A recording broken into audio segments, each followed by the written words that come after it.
Hello my friends and welcome, my name is Dennis and this is the latest update from Ukraine. First of all, we have political news around Ukraine, the most important news I would say for a very long time. We're speaking about the potential meeting between President Zelenskyy and Vladimir Putin, a Russian dictator, in Turkey on 15th of May. You understand that the news appeared yesterday, but now we have more details about their possible meeting. It all started to happen on May 10th after European leaders went to Kyiv to meet President Zelenskyy, and they came out with initiative about 30 days ceasefire. Well, actually it was the proclamation of the ultimatum on Putin for him to start ceasefire right away. But we all understand that Putin doesn't like that idea. He actually wants the war to continue. He sees it as the pressure leverage on Kyiv. And the goal of Putin is actually to blame Ukraine and to use Donald Trump in his own favor to cancel the military support of Ukraine completely from the United States of America at least, and in the best case from Europe, but this variant I guess is not possible. And we see how Russia completely cancels the proposal of Ukraine and the European allies to provide 30-day ceasefire in Ukraine. This morning, while I'm recording this video, Russian drones attack Ukraine, and we have those fresh news coming from the Ground News. Ground News is the long-term sponsor and partner of my channel. Without Ground News, some part of my job would be absolutely not possible. So I highly recommend to subscribe for the Ground News using my personal link. It's ground.news/Dennis. You may find it in the video description. The Ground News platform became my morning routine to check out the freshest news possible every day. And it's not just about Ukraine. I check the news coming from the entire world with the help of the Ground News. But let's go back to this main topic, the ceasefire cancellation by Russia. As you see, it's one of the top stories out there because more than 200 media sources report about this event. I like the Ground News because immediately you have the information about the factuality of the news for you to understand whether those are rumors or the news is based on fact. Also, you have the ownership of the media. For example, France 24 belongs to the French government, but at the same time, they review the news in a very high factuality, this particular topic. And here you may find all kinds of media, including Ukrainian, Russian ones. By the way, let's click on a Russian opposition source, Meduza. And here they quoted Peskov, "You can't talk to Russia in a language of ultimatums." Peskov on demand for a ceasefire with Ukraine. So even officially, they rejected the proposal of the 30-day ceasefire. And today they really confirmed it by launching the drone strikes on Ukrainian infrastructural facilities, showing that there will be only war from Russia, unfortunately, my friends. And by the way, Russians write on their drones, which they launched towards Ukraine, "Перемирия не будет," which means there will be no ceasefire. The Ground News is not the big media corporation, and they rely on our subscriptions. Even before we started to communicate with the Ground News, I was already subscribed for their service. That is how good it is. And yeah, I followed their partnership after their proposal, and I'm honored to be sponsored by them because they support the job that I do here almost daily on YouTube. That's why, my friends, I highly recommend for you to subscribe for the Ground News using my personal link. It's ground.news/Dennis. You may find it in the video description just below, or scan the QR code available on the screen. You're doing fantastic job supporting the Ground News team and also my channel. Ground News, thank you for sponsoring this video and my entire channel. So the same night Putin went out to the press. It was a really unusual conference because Putin was cornered with decision of the European leaders, which was partially coordinated with Donald Trump's administration in the White House. So Putin really wants to avoid him being under ultimatum, being pressed by allies and obviously Ukraine. That's why Putin proclaimed the alternative to reincarnate negotiations in Istanbul, which were over back in 2022. During those negotiations, Russia basically demanded the capitulation of Ukraine, the replacement of even Ukrainian government, demilitarization, denazification, and there were many more of the steps, like recognition of the Russian language as the official one in Ukraine, recognition of the Russian Orthodox Church, research, which basically praises the Russian military actions in Ukraine. Putin was looking for political occupation of Ukraine, not the military one, not wasting his army because he would need it later on against NATO countries of the European Union, and he wants Ukraine to fight alongside Russia. That's his one of the main goals. But you know, Belarus scenario for Ukraine, it didn't work. People in Ukraine and the Ukrainian government didn't accept those negotiations, and what Putin now tries to tell that those were the true peace negotiations, but de facto, no. And I guess that Putin thought that Ukraine will decline those Istanbul negotiations right away, and Putin will tell Donald Trump that, you see, Ukraine doesn't want to negotiate with us. I proposed the Istanbul agreements, but Ukraine is out. And other Russian officials immediately start to say that first we're gonna negotiate about the causes of the war and later on only about ceasefire. But it is nonsense. Firstly, you negotiate about ceasefire and only that you go through the causes. If Ukraine agrees on those negotiations, those will last for years. At the same time, in parallel, there will be war in Ukraine ongoing full scale. The idea for Ukraine is to stop this massacre right away, but Russia still thinks that they can push Ukraine using its military force on the front lines, and that is why they don't want to stop fighting. And for the first time, I see a real prompt statement from Donald Trump that he understands that President Putin of Russia doesn't want to have a ceasefire, but rather wants to meet on Thursday. Yes, that's exactly what he wants, in Turkey, to negotiate a possible end to the bloodbath. No, Donald Trump, here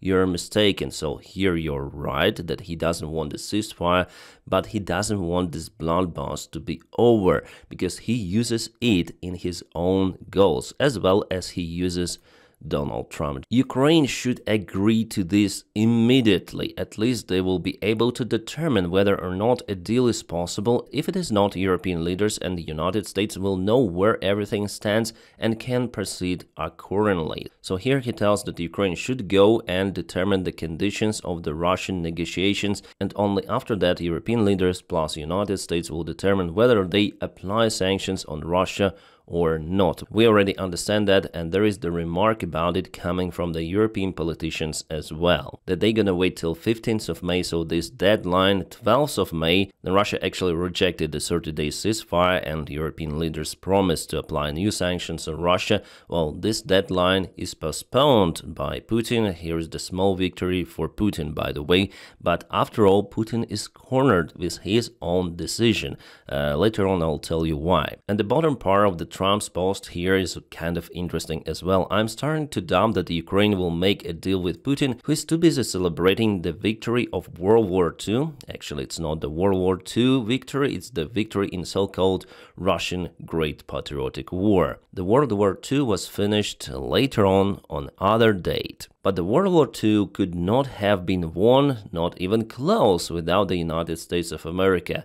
Have the meeting now. So here Donald Trump actually humiliates the Russian effort to finish the war. Yes, he says that America did the most, and yeah, actually in a way America saved the Soviet Union by supplying lots of the resources. That is what our allies hesitate to do right now. And yes, we obtained the military support, but it's not enough. It wasn't enough under previous White House administration, and it is not even close to be enough right now. But by the time of the Second World War, the United States supplied all of the modern equipment to the Soviet Union on a huge scale, despite being ideological enemies with Soviets. I spoke about it on my latest stream, and here again I touch this question, why Ukraine doesn't obtain enough military support. But it's the other topic. Let's proceed with Istanbul possible agreements, because you see, Donald Trump is pushing Ukraine and he doesn't mention the 30-day ceasefire. Actually, it was the idea of Donald Trump, the proposal for Ukraine and Russia to implement the 30-day ceasefire. Ukraine, after short negotiations, totally agreed on that, but Russia already fourth time saying no. And Russia doesn't want the ceasefire should be #1 red flag for Donald Trump to change his opinion and to start the massive support of Ukraine, but he doesn't want to do it. Instead, he follows Putin's initiative about the so-called possible end of bloodbath, which is not even close to be discussed in Istanbul or Ankara Turkey. But you know what? Vladimir Zelenskyy, president of Ukraine, really put Putin in a very terrible position. Here's his full statement. We wait full and lasting ceasefire starting from tomorrow to provide necessary basis for diplomacy. There is no point in prolonging the killings, and I will be waiting for Putin in Turkey on Thursday. Personally, I hope that this time the Russians will not look for excuses. Actually, guys, that's really strong because of the many reasons. Yeah, I know that there are some of the influencers who say how Zelenskyy could meet with Putin after Putin done to Ukraine, but it is a diplomacy and personality tactics of Vladimir Zelenskyy. He is kind of the risky guy. He is a businessman and he knows how to behave in public. Being the showman, comedian, he got this experience. So first of all, why this move is outstandingly great? Because Russia didn't expect Ukraine to agree on one more Istanbul negotiations. And even if Ukraine would have agreed, Putin thought, okay, we're gonna send some unnecessary low-rank negotiators, as we did the last time, just to expand the time and negotiate for negotiations, not for stopping the real war. But here Zelenskyy rises the level of those negotiations to the leaders of the countries. He said that he's gonna be there personally. Plus, you know that Putin said many of the times that Zelenskyy is not a legitimate leader of the country. He is an expired president. So how Russia would agree to speak with Zelenskyy if they think that he is not a legitimate leader? So if Russia goes to Turkey with their delegation, they automatically legitimize Zelenskyy. They will act against their own propaganda. But not going there is also not an option, because those negotiations were proposed by Russia. It was their idea to negotiate. Zelenskyy just rose the stakes of this meeting. And now if Putin doesn't go there personally, he would show his weakness. We know that Russian regime is like this big mafia clan, and you know, some comedian said to Putin, "Hey, I am waiting for you in Turkey. Come on, you bastard, come and see me here, personally." It's kind of the serious bullying out there from Zelenskyy against the main Russian criminal leader. Yeah, Vladimir Putin, obviously. But if Putin goes there, he would again show his weakness, that he was commanded by showman, so he in a way would be played by Zelenskyy and Donald Trump, actually, because later on Donald Trump stated that probably he also could attend that meeting, also rising the stakes together with Zelenskyy, because you know Zelenskyy is just the leader of Ukraine, kind of the small country with limited influence, and Putin, we know, is seeking for the meeting with Donald Trump. That's why Putin is in a very big problem with his own initiative, and I imagine now about the chaos happening in Kremlin. There are many meetings happening between Putin and his advisors. They are trying to find a way of how to get out from the trap they created for themselves. And one more profitable thing here, that Zelenskyy shows that he follows any sort of the Trump's ideas. If you want me to meet with Putin personally, I'll go there. No problem, Donald Trump. We follow your initiatives. We want to show you that it's Russia who wants to prolong the war. Because only that is how America could provide enough military support for Ukraine. And that is how Ukraine could defend its soldiers on the front lines. Because without shells, without army vehicles, there would be more life losses for Ukraine. We understand that Russia doesn't care about their soldiers, but after all, they have more potential soldiers compared to Ukraine. But Ukraine should take care about every of its soldier. Yeah, understand that it's not always happens like that, but still the value of life in Ukraine is way more compared to Russia, despite what Russian propaganda tries to tell us. So yeah, guys, this week is very important for Ukraine, for the future of the war. But I'm gonna tell you again that the war will not be over simply because of the fact that Russia doesn't want to finish it. Now, all of that game with negotiations has just one single goal. From Ukrainian side, to convince the United States to support Ukraine more with weaponry, to continue the military support. From the Russian side, to cause Donald Trump to cease the Ukrainian military support entirely and to communicate with Russia with other business ideas. to, let's say, divide this world into spheres of interests. And naturally, Donald Trump, being complete idiot, he thinks that he is dictator, he tends to believe Russian side. We see it clearly. He doesn't push Russia with real actions even slightly. And by the way, this is the photo from the first Istanbul agreements back in 2022. Well, if you ask me what do I expect from the new Istanbul agreements, nothing. I'm 99.9% sure that Putin will not fly there. He'll send some of the puppets, which are very low-ranked politicians or representatives from Russia. He wants negotiations for negotiations. But for Zelenskyy, it's important to go there to Turkey, to be there personally, and even to speak with an empty chair. Because it is not the rank of Zelenskyy to meet with other Russian representatives. No, he should meet only with Putin. If there is no Putin, Zelenskyy will be in a room speaking with empty chair. It's better even to have the sign Russia, Putin on that empty chair. That would be a nice show for everyone to understand that Russia is not ready for peace, and Putin personally.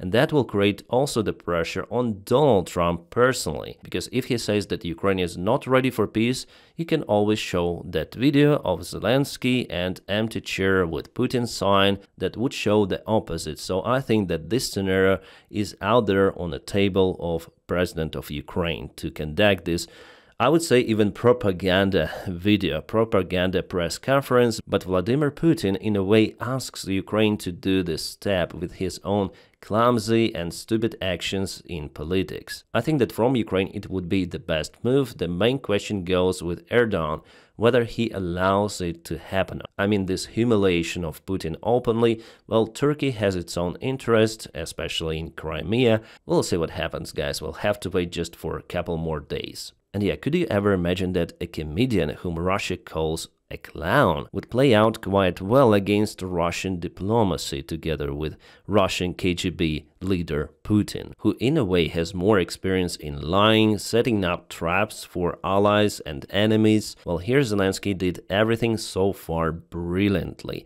There is absolutely no better action under current circumstances. And yeah, just for the confirmation of my logic and my words, we have the statement from the president's advisor, Podolak, that Zelenskyy will meet just with Putin and no any other Russian representatives, because simply it's not the level of Zelenskyy. And we have the exclusive interview of Steve Witkoff, Trump's fixer to Breitbart, where he says lots of the stuff about peace negotiations between Ukraine and Russia. He mentioned without Vladimir Putin agreeing on the peace talks, the peace is not possible. Quite logical. And that's what Ukraine is doing here together with European, at least, partners. The idea is to stop the Russian movement, to remove this lever of pressure from Russia at first, to agree on temporary, at least, ceasefire, and then negotiate with Russia. But Russia has the other logic, I would say the absence of the logic, and they continue this useless war. Why do I think it's useless? Well, because I don't see how Russia could conquer Ukraine. It's not possible. Well, at least they cannot achieve it on the front lines. I think now the Russian goal is to create the internal tensions in Ukraine, to demonize Zelenskyy, Ukrainian government, and so on, to create one more big revolution and to use that time to apply their puppet government. That's their goal. And yeah, Witkoff again said that United States also looking for other scenario to abandon negotiations and mediation role in the war. I think that this scenario is not good for both, for Ukraine and Russia, because Ukraine will not receive enough military support and Russia will not negotiate their own terms with Donald Trump. And that's the latest video of Donald Trump saying something about sanctions on Russia. He was asked by journalists whether you're going to apply sanctions of Russia after they rejected the peace proposal, the ceasefire proposal. Well, Donald Trump said that he has the feeling that they will agree. Haha, I guess we're so unlucky that this orange idiot is out there in the White House. Even after all of the disrespect which Putin showed to Donald Trump, Trump still has no action. And even American allies like Israel are now being concerned about the behavior of Donald Trump's team. Netanyahu says that I think we'll have to detox from the United States security assistance. Wow, that's the huge statement. The Financial Times says that Donald Trump is not okay with Netanyahu actions, I guess, in Gaza. That's why Donald Trump even excludes Israel from its Middle East deal, which is now ongoing with Trump visiting Saudi Arabia at first. And yeah, here we have the video of Donald Trump landed already in Saudi Kingdom.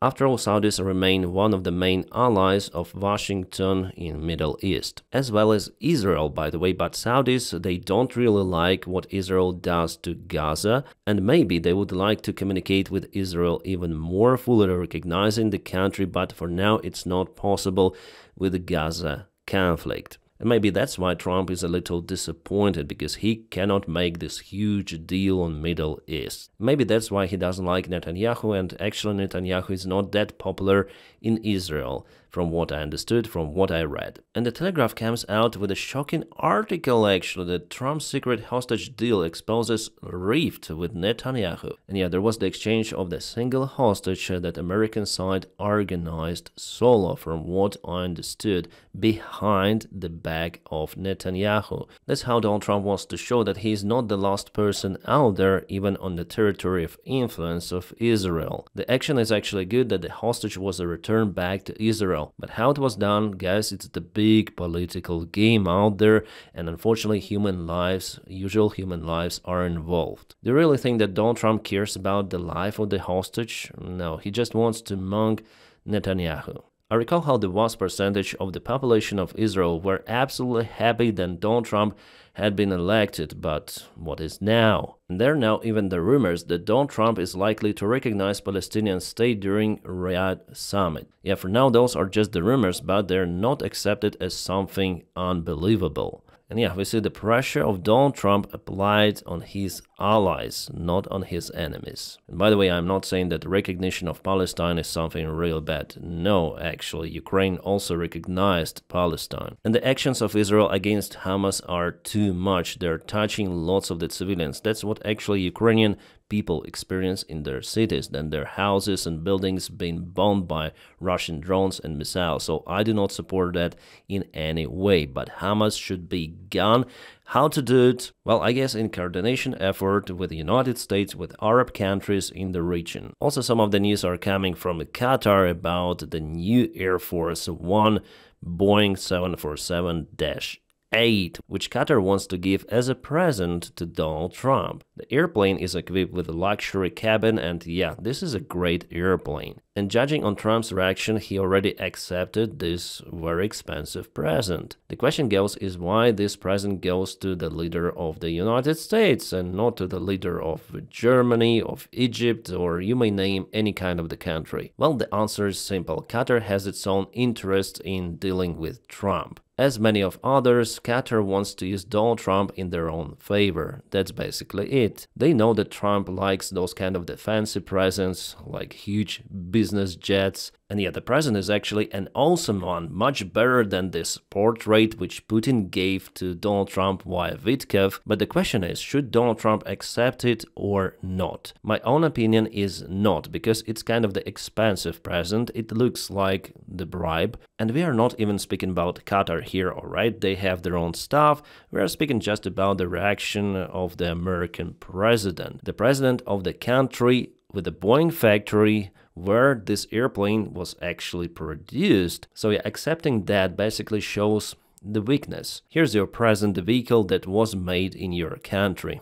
Fly it from now on. It will not be Air Force One of the United States of America. It will be a Qatar Air Force One. Everyone would remember the story of the aircraft and would say, oh, here's the Trump flying on Qatarian airplane. Yeah, it's good for Qatar, first of all, but not good for America. Nevertheless, Trump defends plan to use Qatari luxury jet for Air Force One. He says that, okay, it's for free, it's the gift. You taxpayers shouldn't pay for one more big jet for me, for president. Well, at least that is the rhetorics which is coming from the Trump's camp. They want to justify the gift, but after all, in aviation, it's not just about the purchasing of the airplane, but it's all about the maintenance cost. Yeah, which I would say, honestly, in case of the Qatari jet could be even more efficient compared to maintaining the old airplanes of the Air Force One fleet. But still, it's not like totally for free, no, still taxpayers will pay their money to maintain the jet. The main thing here is the reputational loss for the United States of America, and it is under the main question now in all of the media. Yeah, sorry guys, I put too much attention here on Donald Trump, on his plane, because I like airplanes. And yeah, we also have to speak about Donald Trump, his personality, and how it affects Ukraine. Guys, as you know, there's a new Pope, Leo XIV, and he was elected just recently. He is the American citizen. The first country leader whom Pope Leo called was Vladimir Zelenskyy, a president of Ukraine where majority of people are Orthodox Christians. Why didn't Pope Leo call to Emmanuel Macron, Trump, or Chancellor Merz with majority of Catholics? Because Pope Leo understood the importance of Ukraine and what role Ukraine plays to stabilize peace actually in Europe and in the world, sacrificing own people, unfortunately, in battle against major enemy, Russia. And yeah, Pope Leo condemned the attack of Russia on Ukraine, so this guy is absolutely great. His behavior is much better compared to the previous perished already Pope Francis, who propelled many of the pro-Russian narratives into this Catholic community, but now we have a strong ally who is more important in a way than leaders of many of the countries, because he is the spiritual leader of millions of people around the globe, and also in the countries which are more or less neutral to Russia. That's why Pope Leo understands his mission, and Ukraine is one of the countries which he's going to visit first, together with Turkey and Peru, and we have this information from La Repubblica. And Pope Leo is, after all, an American, which is outstanding in our situation, because Trump, he has his own agenda, but people may refer to the other strong part, which is also coming originally from USA. So yeah, new Pope is great for us, great for the free world. And yeah, despite the importance of his personal visit, Pope Francis, the previous Pope, he never attended Ukraine. Alright, about the sanctions which Russia could face in the coming perspective in a few days, I hope. Well, European Union will focus on blocking the Russian income from the shadow oil fleet. UK, which is no longer the part of EU, actually did the first step applying those sanctions a few days ago. In combination with low oil prices, that could play a very bad game for Putin. Well, at the same time, Russia still has other partners, like for example China or India, and they continue the trade mostly as usual. They try to find the way out to bypass the limits and sanctions. Sometimes it takes time to get the new ideas working for Russia and China, for example, but in the long term, if new sanctions are introduced also against the companies which are working with Russia, well, Russian economy will shrink little by little. Some interesting news from Poland. 1 year ago, there was the huge fire in one of the local malls. And after the investigation, Donald Tusk, a president of Poland, says that we know for sure that the great fire on Marywilska shopping center in Warsaw was caused by arson ordered by the Russian special services. Some of the perpetrators have already been detained. All others are identified and searched for. We will get you all. So Russia is doing their attacks on territory of NATO, on territory of the European Union. And I guess it's not the first target of Russia. Before they did the same sabotage acts out there. And again, we are coming to the topic of the weak European and democratic politicians, if we may call them democratic across the ocean right now. I mean Donald Trump. Let me tell you my opinion and position here. By the way, you may not agree with me, because every one of us has his or her own opinion. It is natural, it is normal, but I have this channel and I can tell whatever I want. So it's all started from the Russian aggression in Chechnya, which ended up by Russia occupying that country, destroying thousands of the towns, cities, villages. They unalived lots of the Chechens, and now Chechens are fighting for Russia, in Ukraine even. Was the world community really concerned about stuff happening in Chechnya by the time Yeah, just some of the journalists and a few of the politicians. But in general, everyone was cheerful with Russia because it happened just after Soviet Union collapse. And what was happening in the North Caucasus, well, mostly it was looked at some sort of the internal issue of Russia. Chechens didn't receive really the huge support from anyone. Yeah, some of the Ukrainians actually volunteered to go there to fight alongside Chechens against Russian occupiers. And in 2008, what happened in Georgia? Then Russia went to the country with their military forces. They actually bombed Tbilisi. And what was the reaction? Well, mainly condemning the actions of Russia, but no one sent their reinforcements to Tbilisi, which was not occupied by Russia, so why not to send the troops there to secure perimeter and the territory of the country, to show Russia, don't you ever dare to go forward. Well, instead there was a humiliating peace agreement signed by Georgia, and now there is just a Russian puppet regime in Georgia. In 2014, Crimea, occupation of Ukrainian sovereign territory. Ukraine didn't go there full in with military force because there were some of the behind-the-curtains negotiations between America, Western leaders and Ukraine for Ukraine not to use its force. Basically, our allies insisted on that soft reaction. It is already a known fact. But what happened later, immediately after a few months, Russia started the occupation of Donbas, and there Ukraine didn't listen to anyone and started the resistance, by the way, without any prompt military help from our allies, using just Soviet-made weaponry. And remember, Donald Trump says that he supplied javelins to Ukraine for the first time. Indeed, it's the fact, before Ukraine haven't obtained anything good to conquer Russia. Donald Trump says some blankets, here at least he is right, but few of the javelins which he supplied to Ukraine wasn't enough to stop Russia. And Ukraine again was forced to sign this humiliating ceasefire with Russia, which is called Minsk agreements. There was Merkel, who wants to make the deal as usual with Russia to trade, cheap gas, cheap natural resources. So Western politicians actually grown up Russian regime and Putin. Putin saw that he'll be okay in any of the case. What would they do? Apply sanctions on Russia? But the world is not just about West. And Russia still may trade with some of the Asian countries and even with European ones. So all of that encouraged Putin to attack Ukraine full scale back in 2022.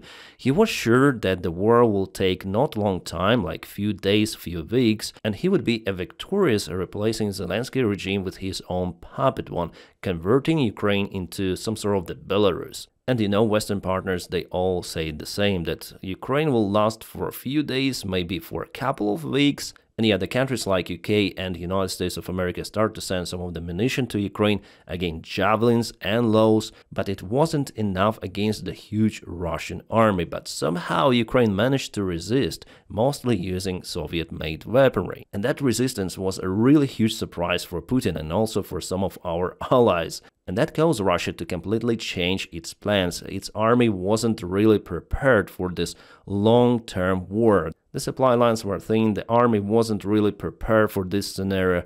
So yeah, Putin failed with his blitzkrieg. And only after that, Europe, United States, Canada, they start to support Ukrainian military, but it was very, very slow and limited support. Remember those difficult issues about Leopard tanks, about Abrams tanks, about F-16 airplanes. Every step in boosting Ukrainian military is very hard for Ukrainian diplomacy. And yeah, the Taurus missiles are still not there in Ukraine, as you might remember. It takes years for this bureaucratic machine, for those politicians in the West to act. And still, from what I see, they do not realize with what potential threat they're facing with in Russia. If they wouldn't help Ukraine, it could be them next. And the beautiful Atlantic Ocean will not save them, as it happened before in the Second World War. And now, with this pro-Russian reaction from Donald Trump, Putin is even more free. He sees himself doing absolutely everything right, according to plan. That's what Russian propaganda says. And guys, it is not basically about Ukraine. It's about dragging us into the Third World War. There is the simple fact that history learns us, recent history, that European and Western politicians in general, they're weak. And only now, I guess, with Donald Trump coming to power, the understanding comes to Europe that America will not defend European Union or European countries if Russia dares to attack Baltics. And I started all from this statement of Donald Tusk, who says that Russia attacked a civilian infrastructure object out there in Poland with many civilians inside. So Russia performed a real attack inside Poland. Sabotage attack, terror attack, you may call it wherever you want, but it's the Russian aggression inside the country of NATO, inside European country, and they have the evidence of it. And how would Poland react in this case?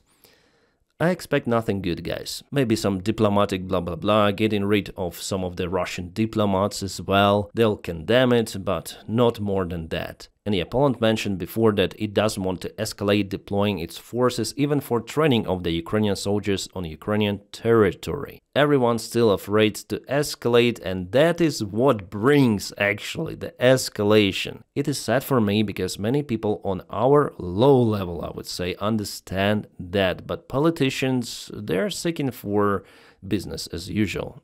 Sometimes even with Russia, business as usual. But the world security system has been changed by Putin first of all, and also by Donald Trump. It will never be the same.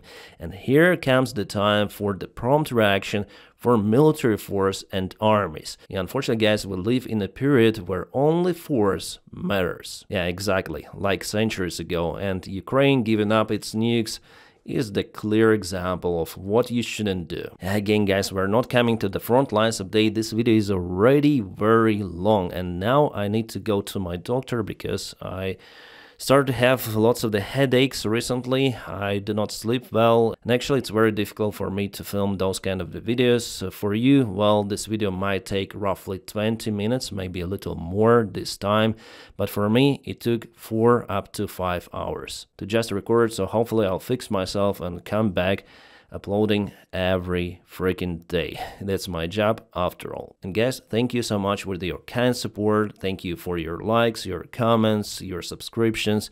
And also I highly recommend to check out the Ground News, the sponsor of today's video. That's why basically I'm recording it today. I wasn't planning to do it because of my state, but we have the sponsor, it's Ground News, and they keep me running. They really support the job that I do here together with you. And the link I'll put just in the video description below. Thank you so much, guys, for your kind support. I wish you all a peaceful sky wherever you are, and have a great time.